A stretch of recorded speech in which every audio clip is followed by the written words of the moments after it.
one of the things that any company can do right now that sells to another business is simplify the language on your site to hone in on what is the actual tangible result that you're going to give that other company if they engage with you. Hey friends, it's Steve. Want to know how a $5 book lands a $5,000 client? I've recorded a 15-minute video showing you our magnetic author method. It's up now at magneticauthor.co/video.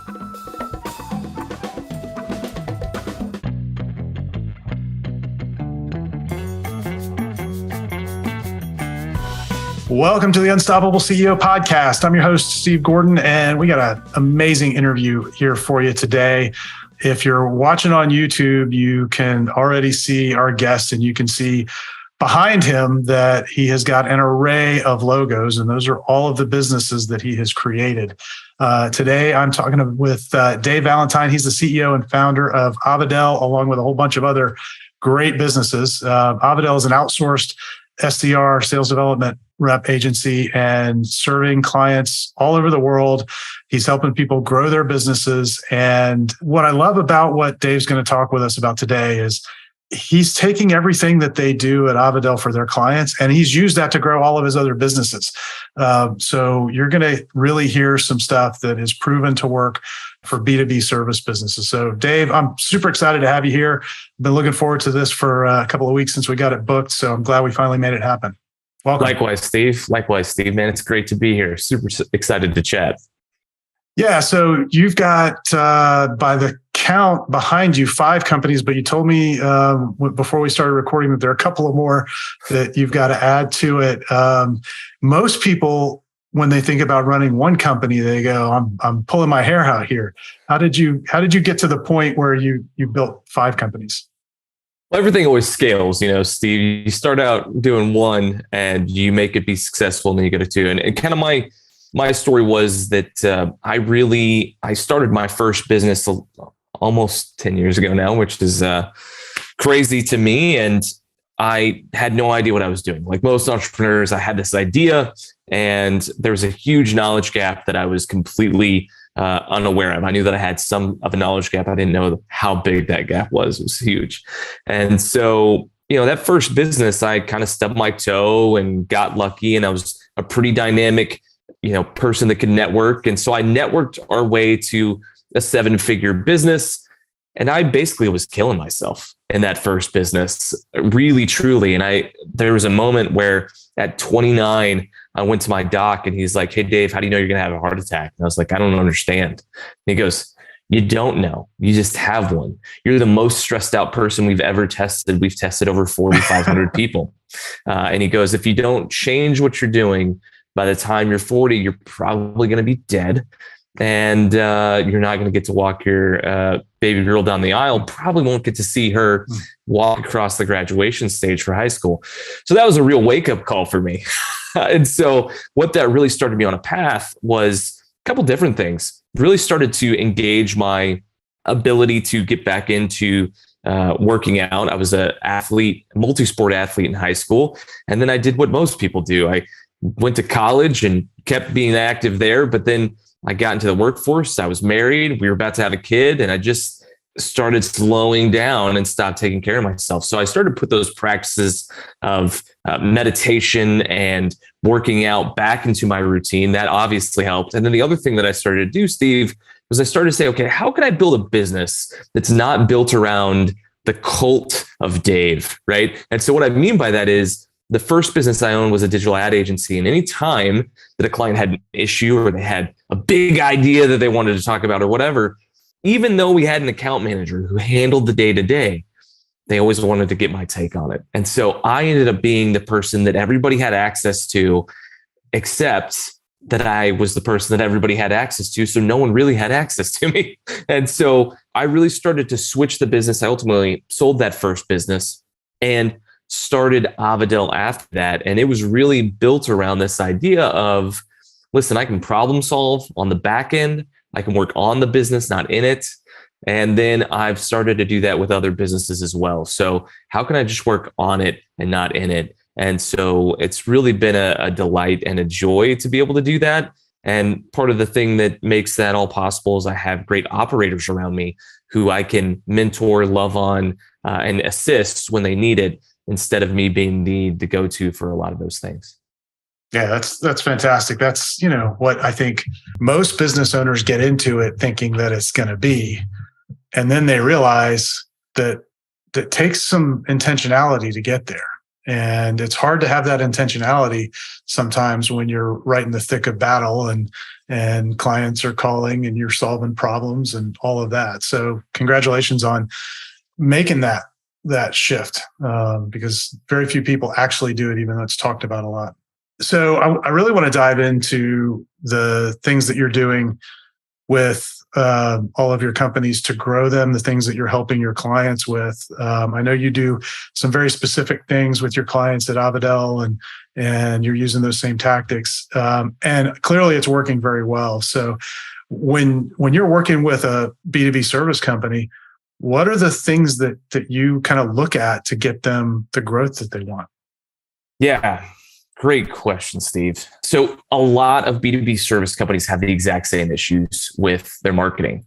One of the things that I've always found is that marketing agencies and PR firms typically have the worst marketing and PR. And it's the cobbler's kids have no shoes sort of situation, right? They do great marketing, branding, design for other companies, but not for themselves. And so a lot of times what happens whenever I look at not only marketing agencies, but other B2B services, there's a lot of mistakes that are really common. So one mistake is they're not very clear about who they are, what they do, and who they serve on their website. And for B2B services, your website is your biggest marketing piece. It's the most important, it's the most relevant, and most people just have not put the time, energy, and thought into distilling it. So what I see happens a lot is people get cute with the tagline. And it ends up being something that's very nebulous for a person that's coming to their site. They have no idea. I couldn't tell you how many times early on people would come to my site, and we were a full service digital agency. And they're like, "Hey, Dave, so I went to your site. I don't really know what you do." And what I had done, was I had copied a lot of other agencies out there, because I had always worked in-house in marketing. So I didn't know how to really do this other than to just copy some ideas that I found out there. So what I've learned over the years, Steve, is people want the result of whatever they're going to engage with you on, right? So if I'm talking to you, I'm like, "Steve, I just want to know that when I work with your company, I'm going to get a killer book that you help me sell and is meaningful to the growth of my personal brand, my companies, whatever." And I care about the result. I don't care about how the journey works. I don't care about all the extra added benefits you've got, that you have so many years in the industry or whatever. I don't care about that. What I do care about is the end result. And so one of the things that any company can do right now that sells to another business is simplify the language on your site to hone in on what is the actual tangible result that you're going to give that other company if they engage with you. This can also be a place where you put a guarantee, right? So two types of guarantees that we use a lot, and a lot of times we stack them one on top of each other: a conditional guarantee and an unconditional guarantee. Well, listen, those are phenomenal to put on the website. Why? B2B services typically don't have guarantees. The reason why they don't have guarantees is they haven't done the hard work. Here it is again. They haven't done the hard work to sit down and go, "Hey, what would be a meaningful thing that I could guarantee that would point back to the result and me betting on myself in order to get my more clients?" And if you start to put those items on your homepage in the top fold where you have 100% view rate, right? Because everybody's going to see it, you start to see better and better results. So when we do this method where we go in and help someone update their website, on average, we see their inbound leads that come just through their site to book a B2B meeting increase 11x. That's the average increase every month. And so you imagine going from, I talk to a lot of people, they're like, "Yeah, I get one inbound lead a month through my site." And then you make this change and you go to 11 and you're like, "Oh my gosh." And so that's one simple thing. And it really permeates every bit of marketing that everybody does, right? So a lot of times what happens in all of our marketing, cold email, even ads, which is hilarious because ads are designed to be succinct, or organic social or blogs, we really start to make the messaging about who we are, who we serve, what we do, very convoluted. And the more simple you can make it, the fewer calories your customers have to burn to understand who you are and who you serve, the more business you're going to close. And that's really what everybody wants at the end of the day. I love it. Really, at the end of the day, clear beats clever, right? That's it. And so many people want to be cute. And I understand. I've had the same impulse. I've done the same thing. And it's way better to sell more stuff if you're just clear. Yeah, absolutely. Absolutely. So I love this idea of guarantees. And I also know that there are professionals all over the world listening to this right now, having mild heart attacks, thinking, how can I ever guarantee what I do? So how do you think about guarantees? Because it can be a complicated thing. And when most people hear guarantees, I think most business owners think, well, oh, you mean like I have to do an unconditional money back guarantee? But you don't have to do it that way. There's lots of ways you can craft a guarantee. So what are some of the things that you kind of think about as you're crafting a guarantee for a client? So I always think about what is in our control and what is going to be most beneficial to their customer, right? So like because I use this for all the companies that I own, I'm going to use some examples from my own companies because I think it's helpful. So for Avadel, it's an outsourced SDR firm. These are a dime a dozen. There are literally thousands of these across the globe. There are very, very few that are the size of staff that Avadel is. So we're in the top 40 in the world as far as size of SDR firms. And it's because we've built out a really robust system for how we do this. And so we guarantee a minimum number of meetings for a quarter. And the way that we structure that is, hey, listen, if you want the guarantee, so we make it conditional, you have to give us 3 case studies and 1 outrageous offer, something that sounds too good to be true, but actually isn't, right? So it's really intriguing to the customer. You have to give us that in order to get that guarantee. What ends up happening is people fight back. They resist because, to your point, Steve, they're afraid. Well, what about, and how do I, and what about this? And is it going to be and so we have to work through a lot of things there because, again, when I think about when I'm making an offer is control. So I'm like, hey, what can I control? And so one of the things that we've seen that leads to the clients that are the most successful, they really, truly have 2 things.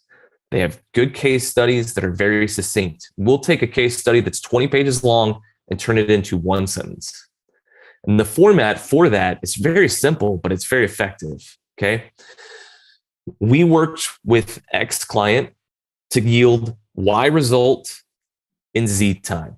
So I'll say it one more time. We worked with X client to yield Y result in Z time.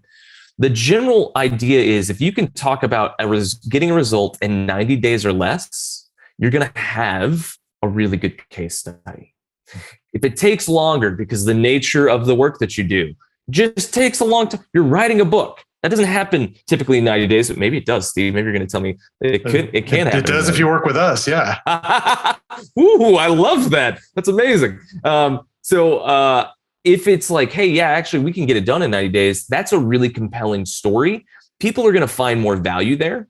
And then the ROI that they see, the Y result, this should be something that's quantifiable. This should be something that is big and loud, right? So if I was writing it for your company, Steve, I'd be like, we worked with Bob Smith and he sold 15,000 copies of his book within 90 days of his launch. Wow. Okay. I already want to talk to you. Like, you don't have to tell me how much it is. I want to talk to you. Let's get on the phone. Mm-hmm. So we made that guarantee conditional that they would give us that and that they would give us an outrageous offer like, hey, I'll guarantee you 25 meetings or I'll work for free until you get them. And if I don't get you those after 30 days, I'll give you a prorated amount back for the number of meetings that we didn't get you. So now I've capped how much you're going to pay for a meeting. But if I get you double the number of minimum meetings guaranteed, you just paid for half the price for the same number of meetings. And so what this does, and people are terrified of it, you're right. What this does is it starts to give people a concept for, okay, in order to get the guarantee, I need to give the Avadel team 3 case studies, 1 outrageous offer. And that can be a thing that we go back to over and over again. And then if they don't give it to us repeatedly, and we've trained our account managers to have this conversation, look, you don't get us this information, you don't get the guarantee. If you don't get us this information, you don't get a guarantee. I want to get you the guarantee. Please give us this information. If they just choose not to do it, guess what? They don't get the guarantee. It's very simple language. Our contracts are only 3/4 of a page because we want it to be simple language for everybody to understand what's going on, what they need to do to get a guarantee, and how they can move forward. And so it's really simple if you do a conditional guarantee. If you have an unconditional guarantee, Steve, it's typically something that you control end to end, right? Mm-hmm. So if you're like, hey, listen, I will give you a money back guarantee or an ROI guarantee on X, and I'm only going to do that if I control the price of the product, if I control, X, Y, and Z, and you can list it out on your contract. I have to have control over these items, the creative in the ads, the place where we put it, all that kind of stuff. Great. Give them an unconditional guarantee. If you believe that you can get this accomplished, then that's great. But it really is asking yourself the question, what are the variables that you can control or cannot control that if you were able to control them, you could put a guarantee on? And so that once you start to work within that framework, you really can have lots of success. I love that. That's you've explained that so clearly, which I would expect nothing less based on the start of our conversation, right? Most people make guarantees so complicated, but it really doesn't have to be. And it is all about understanding what you can control and building the guarantee around that, because you don't want to guarantee something that's out of your control. That's dangerous. Bingo. Yeah. So you've got clarified messaging and you've got this great guarantee. How do you get people to the business? Yeah. So surprisingly, we send out an enormous amount of marketing material on behalf of our 110 clients every single day. I mean, it's absolutely absurd. And that's just for Avadel in and of itself. There are other clients, there are other companies that are serving a number of clients as well, dozens and dozens. But one of the things that we found, Steve, is cold email is still where it's at. So it's interesting. My sales team is very busy this week. It's the end of July, which means a lot of people are on vacation. So I actually caught a sales call this week, which I have not done in a long time. And so I get on this call and I'm talking with this guy and we're having this conversation about LinkedIn. He's like, well, we work in a high tech space and, maybe LinkedIn is a place where we should be. And so I just asked him a question. I said, hey, how often do you check LinkedIn? He's in sales. He's a VP of sales for a fast growing company that has been Series A funding. And I went, how often are you on LinkedIn? He goes, maybe like twice a week. I was like, cool, that's great. I said, how often are you checking your email? He goes, I don't know, 24 times a day. So bingo, right? So there's this idea of, well, there's a new channel, LinkedIn, or there's a new channel, Google AdWords, that looks sexy and fun. And there are tried and true methods. And so we really believe in cold email outreach. It's a great way to grow your company. We've grown all of our companies through cold email outreach. And then we do something even more crazy. We send people things in the snail mail. Now we'll send them something that's fun and creative, like a piñata that comes with candy inside of it that has a message on one side and a QR code that they can scan that takes them back to a calendar link or a handwritten AI robot message like note that also has a QR code on it that takes them back to a landing page where they can book a meeting. And so we like to use these mediums that are tried and true because they actually are effective. And so if you are like, well, hey, I don't know, like I've never written cold emails, I'm going to give you some hacks. The shorter, the better. So we've booked meetings with large corporations, Southwest, Apple, AT&T, just huge Ford, huge companies. We also book them with small companies you've never heard of before. You know what happens for all those people? They're running around like crazy. Everyone's busy. Everyone's got 100 emails in their email inbox. So you have to write emails that are compelling and interesting, and you have to do it very, very briefly. 2 to 6 sentences is the goal. You should not have a long email. Long emails don't sell. People don't want to read it. It's not that conducive to a sales conversation.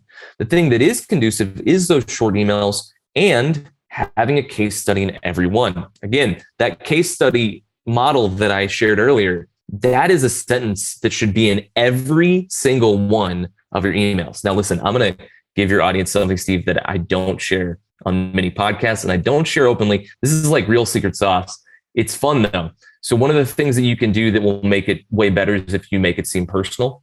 So adding a PS at the end, we have found increases the likelihood that someone is going to respond to that email about 2.7 times. And so adding just a little bit of love does a really interesting thing. It really does move the dial. So that's one thing that's really huge. And then the second thing is it's all about landing in people's inboxes. So in order to do that, you're going to need a email service provider that's designed for cold outreach. So one of the ones that I recommend that's off the shelf is one that's called quickmail.io. They actually give you an inbox score. So they tell you, hey, listen, for paid Outlook, you landed in inboxes. For free Outlook, you didn't. You landed in spam. For paid Gmail, you landed in inboxes. For free Google, you landed in inboxes. And so then what you can do is you can pull these little levers to make sure that you're landing in more inboxes. And that's really the key. It's the name of the game. If you can actually land in someone's inbox instead of spam, you'll see great results and you can scale up your B2B meeting bookings. That's awesome. Yeah, I think so many people are afraid to do cold email outreach because they don't want to be perceived as a spammer. I think some people even believe that it's illegal, which it is not. But when you come across, I guess by the time people get to you, they probably already have a pretty good idea that that's what they want to do. For people who are maybe thinking or haven't thought about it before, what are some of the things that get in their way? Yeah, I mean, whenever I started my first business, I thought the same thing, Steve. I was like, I don't want to use email. That seems antiquated and invasive. And a lot of people do have that thought. And we get some colorful messages back from on behalf of our clients saying, quit spamming me. And it's interesting to me because it's just part of the game. So there was a HubSpot piece that came out at the end of last year. And in that, they do this every year. They survey 100,000 plus B2B marketers, 100,000 plus B2B sellers, and 100,000 plus B2B buyers. And in that study, they asked buyers of B2B services and tech, how do you want to be reached out to? 78% of them in that study said, hey, I want you to reach out to me via email. I'd rather have a conversation via email than any other way. And so the reality is, while there are a vocal minority, and that's exactly what it is, they're very upset about receiving an email unsolicited, there is a vast, quiet majority that really would prefer that you email them, not pick up the phone and call them, not hit them up on LinkedIn, not show them an ad, but simply email them and say, hey, listen, we've got this service. We think you're a good fit. Here's why. Here's a quick case study. Do you want to hop on a call with me? That is actually B2B buyers' preferred method of communication. So if you're like, how do I get started? Honestly, it's sitting down and writing some sequences out. We like to do 4 to 5 email sequences and simply start to go through the process of thinking, how do I simplify my message to 2 to 6 sentences? If you do this process, one of the benefits, Steve, is your other marketing pieces are going to get exponentially better. I was just going to say, you probably take all of that copy and it now goes all over your website and everywhere else, right? Yeah. One of the things that I learned back in the day when I was running a digital ad agency, we always had a landing page that mirrored the ad that we were showing them. So if it had a video in the ad, let's say, we would make sure that same video was on the landing page. Why? It created a cognitive congruence that they felt like, oh man, I saw it over here and now it's over here. So clearly I clicked on the right thing. One of the things that often occurs that's a big swing and a miss in digital advertising is that people will have a very fun, goofy ad that then lands them on a very serious, stale web page.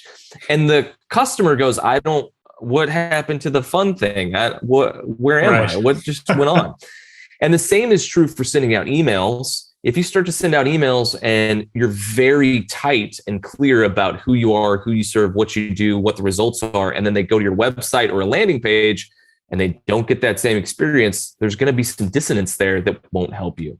So yeah, it's a good practice. So again, write that first sequence, write 4 to 5 sentences. Think about your ideal customer persona, right? Like, what do they care about? What are the results that they're looking for, And then as you start to see, really the result that they're looking for is they want to have more credibility to their name, and having a book lends that to them, right? Fantastic. Great. Let's steer into that stream and really talk about that. And then you can start to work with getting some emails spun up. And there's some sites that you can get, because one of the things that I always get asked about is like contacts. Where do I find contacts? How do I get database? What databases do you recommend?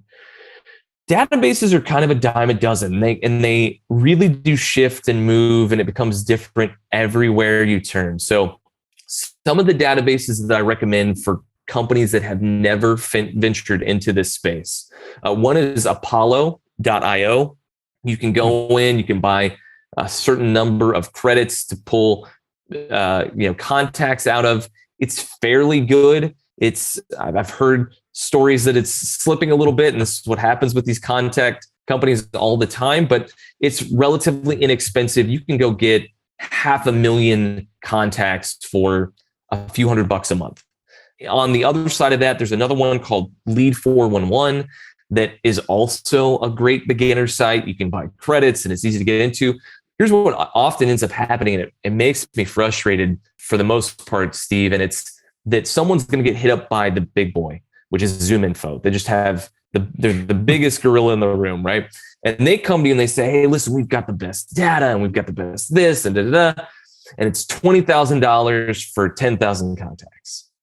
And so it's like, that's not accessible to a lot of B2B companies. They just can't do that. So it's really helpful to know, hey, listen, for like $300, $400, $500 a month, you could actually get access to a pretty good data set. You could enjoy a lot of contacts, and it's going to be able to fuel your B2B marketing for quite some time. I love it. So Dave, if somebody's listening to this and they're like, yeah, I'm going to give this a shot. I need to simplify my messaging. I need to get more leads in, and they want to reach out. Who do you serve specifically, and how do they get a hold of you? Yeah. So we work with any B2B company. I mean, we really do serve quite a few different industries, and it's pretty wild. There are 2 industry verticals within the B2B space that we have nucleus of clients in. And when I say nucleus, I mean like 30 to 50 in each of these categories. So one of them is just B2B service, right? So marketing agencies, we have even some janitorial service companies. We've got different companies that will do like software builds. These are companies that have high ticket, oftentimes monthly recurring or annual recurring revenue. So that's kind of one bucket. The other bucket that we have that's pretty large, and it's a little bit bigger than the B2B service, I think, at this point, which is B2B tech. So we service a lot of SaaS companies, and it's for the same reason. There's a lot of margin there. There's a lot of benefit there. There's a lot that's going on. And then kind of the emerging one, and this one's kind of funny, Steve. This one's not nearly as big as the other 2. We only have a few, but it's been very humorous. We've got a number of cannabis wholesalers that are coming to us, and they're like, hey, we want to get into retailers in California, in Oregon, in Washington, and they don't know how to do it. And so we end up helping them get into a lot of these retailer conversations, and they're crushing it simply because they're taking a lot of the tactics like, hey, let's create an outrageous offer. We had one, this is a good story, so I'll share really quick. We had one customer that was like, well, hey, we have these really nice like cake pops, and we're starting to kind of produce these in California. We'd love to get into retailers. And they're like, what do? We don't even know what to do. So we gave them 2 ideas, and they ran with both. And so one idea was, hey, listen, how about if someone signs on as a retailer, what are they going to spend? And they're like, well, over the course of a year, probably $60,000 to $100,000. And I was like, great, fantastic. I said, so let's say that they say yes to carrying your goods at their location. How about you say, listen, if you do that, then we'll run a co-branded billboard within a 5-mile radius of your location. And they're like, oh my gosh, that's amazing. You can actually put this on billboards in Cali, right? And so they were like, that's a great idea. The second idea that they had was, or that we kind of came up with, was, hey, listen, what if you had a chef go in and make these cake balls in the retail location? So it's like an event. People want to be there. The retailer's excited. And they're like, oh, that's great. So the crazy thing is, Steve, before they started working with us, they were booking a meeting, maybe 2 a month. Last month, they booked 35 meetings. They literally called us up and they're like, hey, can you turn down the faucet? We've got too much to handle. Oh my gosh. And that's a scary thing to do once it's working too, you know? Oh yeah. So if you're interested in the things that I'm saying, you're like, man, Dave, I'd love to hear more. You can just email me, david@avadel.agency, AVADEL.agency, and drop the name of this podcast in. I actually would like to give your listeners kind of a sweet deal, if that's okay, Steve. Yeah, that'd be great. Be very generous. Thank you. So if you email me and you put Unstoppable CEO in the headline of the email, I'll hook you up with one of our sales staff and we will book you 3 meetings free, no questions asked, a little try before you buy, engage with us. And then if you enjoy it, you can move to a paid plan after that. If you don't, then you can be done after 3, but you'll get 3 meetings booked for free. And it's a great way to kind of dip your toe in the water, see what it's like to work with an SDR agency, see if it's a good fit for you. So anybody that wants to do that, they can email me and I'd be more than happy to get them set up. And my friends, that what you just witnessed is a great offer. That's how you present a great offer. So, Dave, that's awesome. That's very generous. And thank you for that. I hope a whole bunch of people take you up on that and get some help. So that's fantastic. So the website, again, is avadel.agency. Is that right? That's correct. Okay. Yeah. We'll link that up. We'll put your email in the show notes so everybody can find it. And this has been awesome. I just love what you shared about guarantees. That alone for a lot of businesses can be a game changer if they really take the time to think through how to position themselves with a great guarantee. But then marrying that with your ability to reach buyers in their inbox it's a powerful way to scale. So thanks for sharing some wisdom with us today and investing some time with me. I appreciate it. Yeah, thank you, Steve. Really appreciated it.